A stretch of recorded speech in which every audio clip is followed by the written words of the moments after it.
Donc, bonjour à tous, bienvenue sur cette conférence sur la recharge en condo et en logement locatif. Avant de commencer, j'aimerais savoir à main levée, qui habite en condo ou en logement locatif? Oh, OK, je vais vous attendre, venez-vous-en, venez-vous-en. Donc, ensemble, on va regarder comment est-ce que ça va être possible d'installer une borne de recharge dans votre immeuble et également, est-ce qu'il y en a qui connaissent des gens qui habitent en condo ou en logement locatif, toujours à main levée? On va regarder ensemble comment ces personnes-là vont pouvoir avoir accès à une borne de recharge de façon à ce qu'il n'ait plus d'excuses pour reporter à plus tard l'achat de leur véhicule électrique. Donc, ensemble, on va regarder les perspectives de marché. Pourquoi est-ce que c'est important, dès maintenant, de commencer à penser à des stratégies de recharge pour les immeubles multirésidentiels existants? On va regarder à quels besoins ces immeubles-là vont devoir répondre et quelles sont les solutions qui sont disponibles pour répondre à ces besoins-là. On va également regarder comment est-ce que c'est possible de déployer les solutions et un exemple à succès d'un déploiement.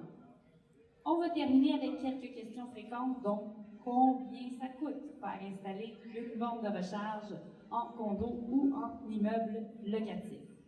Commençons par les perspectives de marché. Donc, probablement, comme plusieurs d'entre vous le savez, les véhicules électriques sont maintenant en vente au Québec depuis plus de 6 ans. Et le marché a évolué très rapidement. Donc, oui, c'est des beaux chiffres. Et dans le fond, l'année dernière, la vente de véhicules électriques et hybrides représentait 3,7% des parts de marché. Concrètement, qu'est-ce que ça représente sur nos routes? Eh bien, c'est 39 175 véhicules électriques qu'il y avait sur les routes au 31 décembre 2018, soit un petit peu plus que les prévisions qui ont été identifiées pour atteindre la cible de l'objectif du gouvernement du Québec, qui est d'avoir d'ici fin 2020 100 000 véhicules électriques sur nos routes. Donc, les véhicules électriques, ce n'est pas une mode, ils sont là et ils sont là pour rester et on va avoir de plus en plus de ce type de véhicules-là.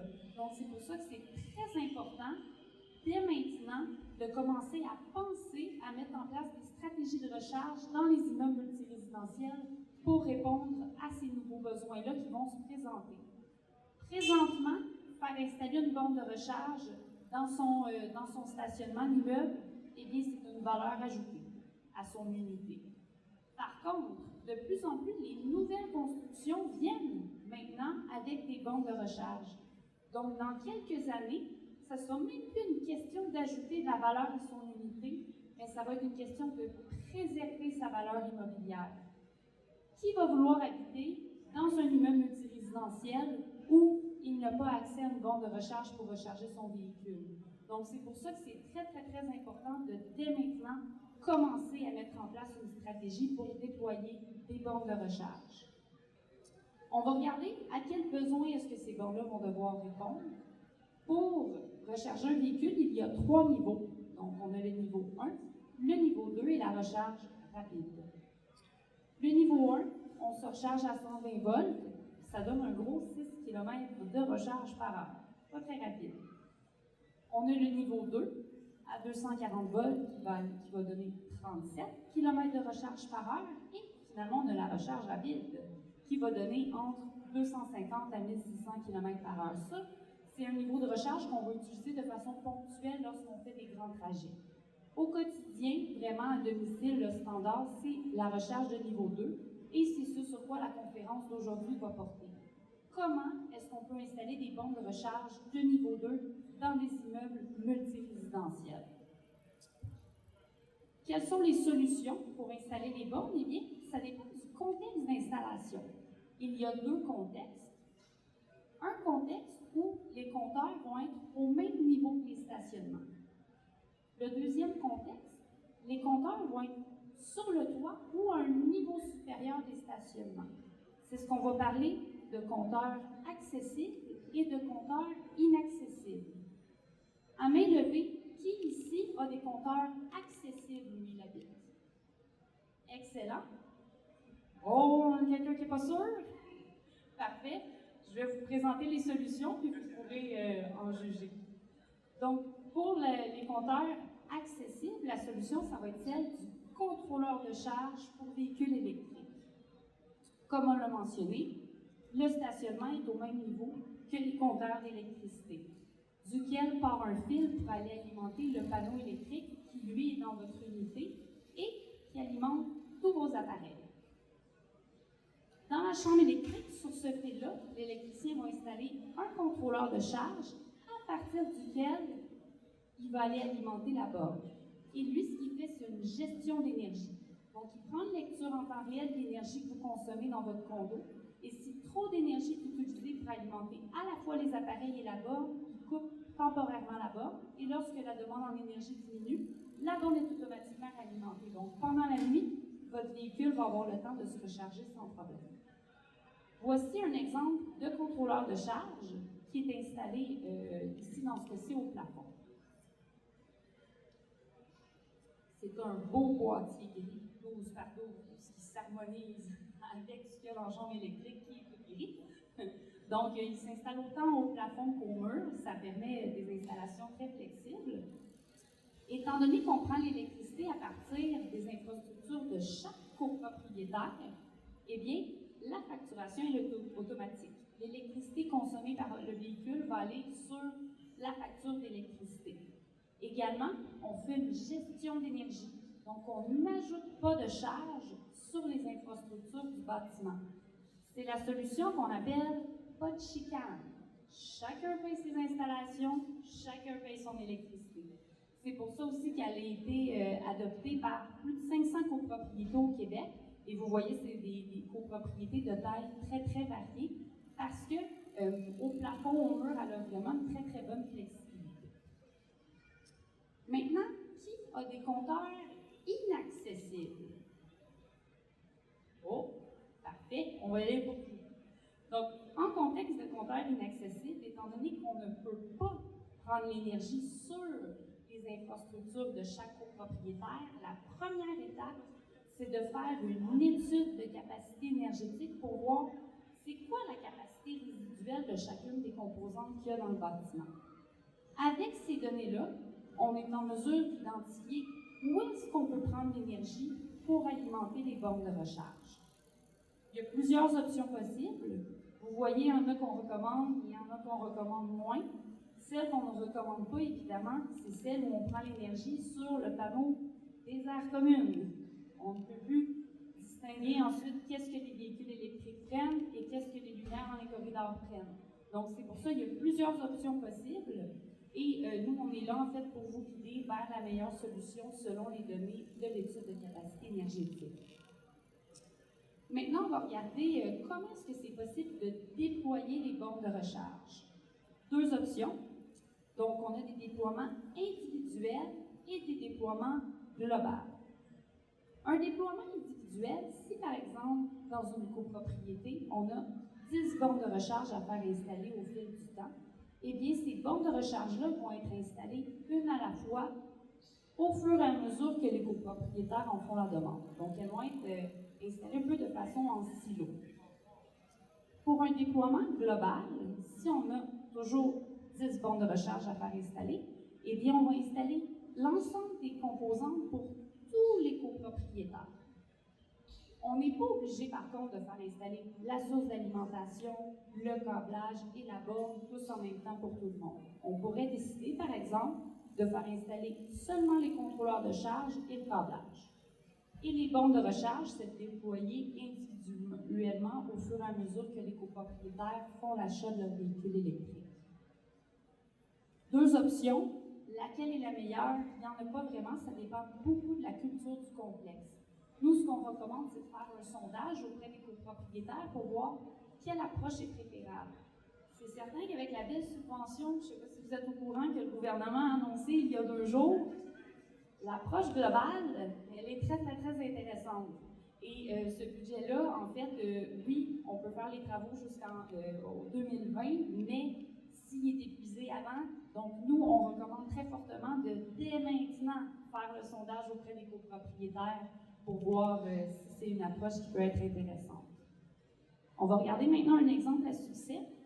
Donc, c'est un bâtiment à Montréal, à Outremont, où on avait 23 unités 26 stationnements et un seul véhicule électrique.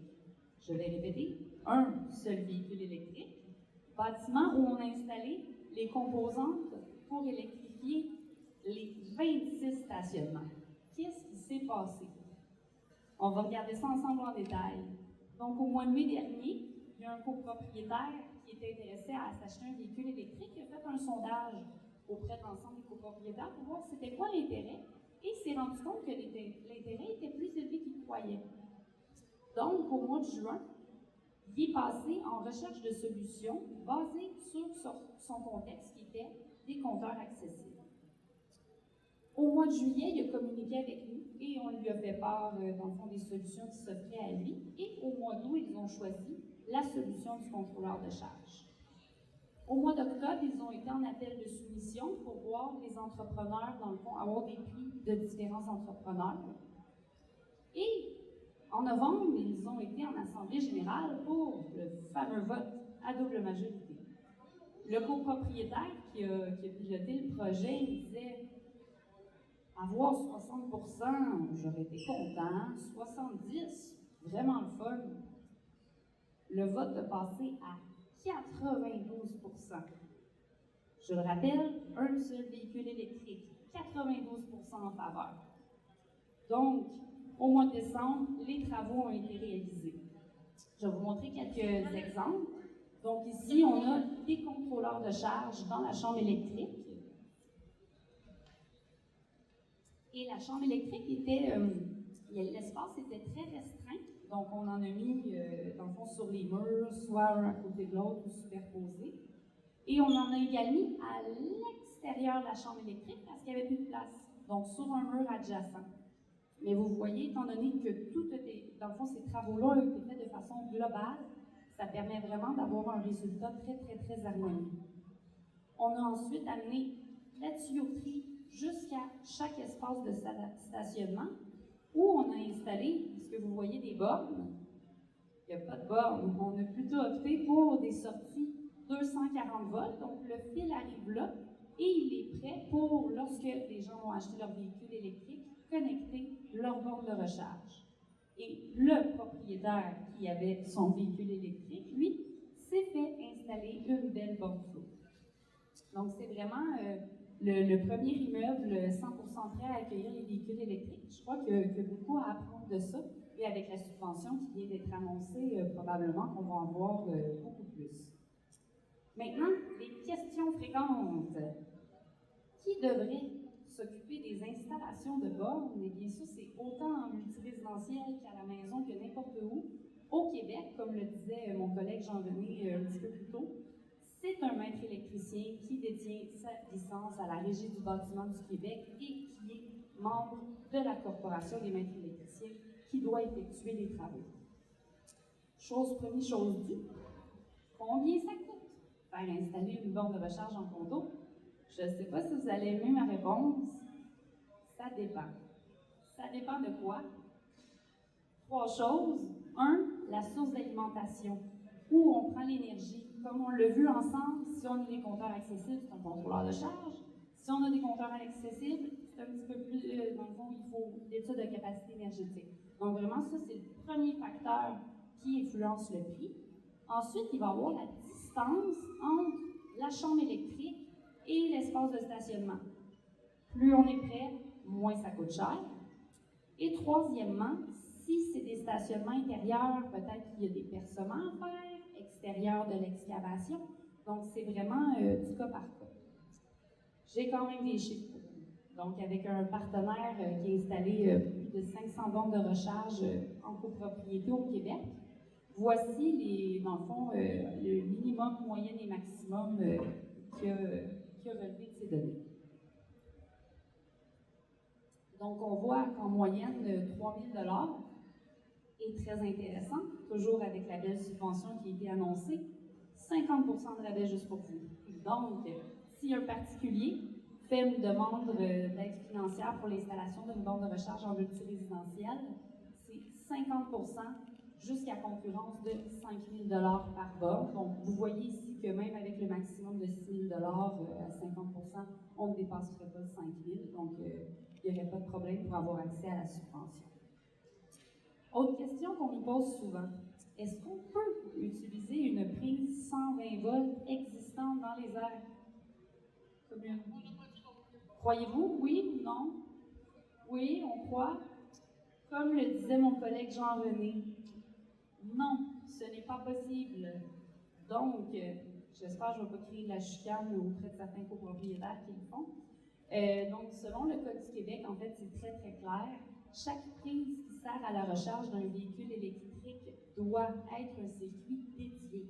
Donc, le fil qui alimente cette prise-là doit seulement alimenter cette prise-là. Bien souvent, les prises 120 volts existantes, eh bien, ne sont pas dédiées. Le fil va alimenter plusieurs prises en même temps. Ensuite, la dérivation qui alimente cette prise-là doit être d'au moins 20 ampères. Bien souvent, les prises 120 volts existantes, c'est des dérivations de 15 ampères. Et ça doit être une prise simple. Est-ce que vous avez souvent vu des prises comme ça? Non, en effet, parce que bien souvent, ça va être des prises doubles. Pour toutes ces raisons, ce n'est malheureusement pas possible d'utiliser les prises 120 volts existantes dans les garages ou dans les stationnements pour brancher un appareillage de recharge pour un véhicule électrique.